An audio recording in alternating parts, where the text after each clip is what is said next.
নমস্কার। কোরিয়াতে আজ প্রথম আমি পটল রান্না করছি। তো এটাকে সোনার হরিণও বলা চলে। এই ৮ বছরে এই প্রথম পেলাম। তো ১২,০০০ ওন দিয়ে আমি আধা কেজি পটল কিনেছিলাম। সেখান থেকে কয়েকটা ভাজি করেছি আর বাদবাকিগুলো দিয়ে আজ দোরমা করব। তো আমি পটলগুলো সিলে ভালো করে ধুয়ে নিয়েছি। এখন ওর ভেতরের বিচিগুলো বের করে নিচ্ছি, কারণ বিচি দিয়ে নারকেল দিয়ে আমি আরেকটা পুর বানাবো সেজন্য। তো বিচিগুলো আমি ভালো করে বেটে নিচ্ছি। আমি পটলের পুরটা করে নিচ্ছি, তার জন্য অল্প তেলে হিং আর আদা ফোড়ন দিয়েছি। এরপরে নারকেল আর কাঁচামরিচ বাটা দিলাম আর পটলের শাঁসটা বাটা দিলাম। এখন অল্প লবণ আর হলুদ দিয়ে জল শুকিয়ে ভাজা ভাজা করে নিলেই আমার পটলের পুর রেডি।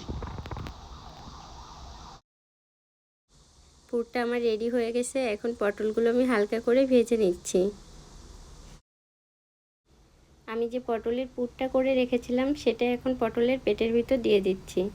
সবগুলো করা হয়ে গেছে, এটাই লাস্ট। আসলে মিষ্টি পাপার জন্য কিছুই করা যাচ্ছে না, ও এখানে এসে বসে আছে, ওকে করতে দাও। আর ওকে করতে দিলেই তো আমার সব কাজ আরও বেশি করে এগোবে। তো যাই হোক, এখন আমি এটাকে আটকে নিচ্ছি যেন ভেতরের পুরটা না বেরিয়ে যায়। কিন্তু বুঝতে পারছি না বেরিয়ে যাবে কি না, কারণ ভেতরটা নরম, এখনই কেমন নড়বড় করছে। আর বেরিয়ে গেলেও ভালো, ঝোলের সাথে মিশে যাবে। এবার এলাম আমি রান্না করতে। তেলের ভিতর তেজপাতা পেঁয়াজ দিয়ে ভালো করে ভেজে আদা বাটা, রসুন বাটা, জিরে বাটা আর শুকনো মরিচের গুঁড়ো দিয়ে আমি ভালো করে কষিয়ে নিচ্ছি।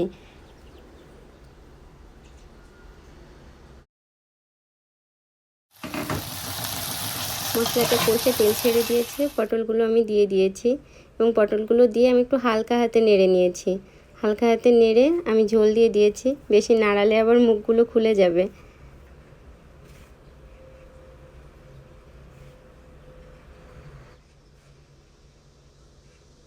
একটার মুখ অলরেডি খুলে গেছে।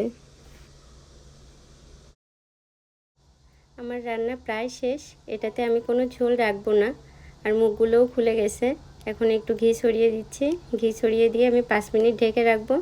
তারপরে মিষ্টি পাপাকে দিয়ে দেব, কারণ মিষ্টি পাপা কয়েকবার এসে ঘুরে গেছে, মামি কখন দেবে কখন দেবে।